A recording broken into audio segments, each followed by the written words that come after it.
আসসালামু আলাইকুম friends, welcome to my new blog. আজকে চলে আসছে 18 বাড়ির জমিদার বাড়ি। এই জমিদার বাড়ির প্রতিষ্ঠিত হয় 1853 সালের দিকে। কথিত আছে জমিদার মশাই তার রাজবাড়ির কাজকর্ম দেখাশোনার জন্য যশোর থেকে 18টি হিন্দু পরিবার নিয়ে এসেছিলেন এবং তাদের এখানে বাড়ি করে দেন। এই 18টি পরিবারের নাম অনুসারে জায়গাটির নাম হয় 18 বাড়ি। এই জমিদার বাড়ির সবচেয়ে গুরুত্বপূর্ণ ঐতিহাসিক ঘটনা হলো বিশ্বকবি রবীন্দ্রনাথ ঠাকুরের আগমন 1926 সালের 19 ফেব্রুয়ারি। তৎকালীন জমিদার প্রমোদ রায় চৌধুরী, যিনি কবিগুরু শান্তিনিকেতনের ছাত্র ছিলেন, আর উনার আমন্ত্রণে কবিগুরু এই বাড়িতে এসেছিলেন এবং তার সম্মানে মধ্যাভোজ ও সাংস্কৃতিক অনুষ্ঠানের আয়োজন করা হয়েছিল। প্রায় 250 বছরের পুরনো এই দৃষ্টান্তর অট্টালিকাটি খালের সাক্ষী হয়ে আজও দাঁড়িয়ে আছে। চমৎকার কারুকার্যময় এই বাড়িটিতে দরবার হল, কাছারি বাড়ি এবং ঐতিহ্যবাহী রানী পুকুর রয়েছে, যা এখন সবার কাছে 18 বাড়ি রাজবাড়ি দিঘি নামে পরিচিত। ইতিহাস তো জানলাম, চলুন এখন একবার ঘুরে দেখা যাক।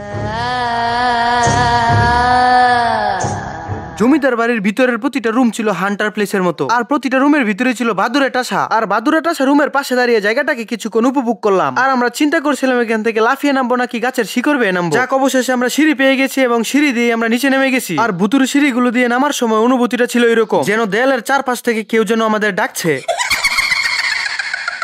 তো শেষ করছি আজকের ভিডিও ভালো লাগলো অবশ্যই পেজটা ফলো করে ভিডিওতে একটা লাইক করে দিবেন।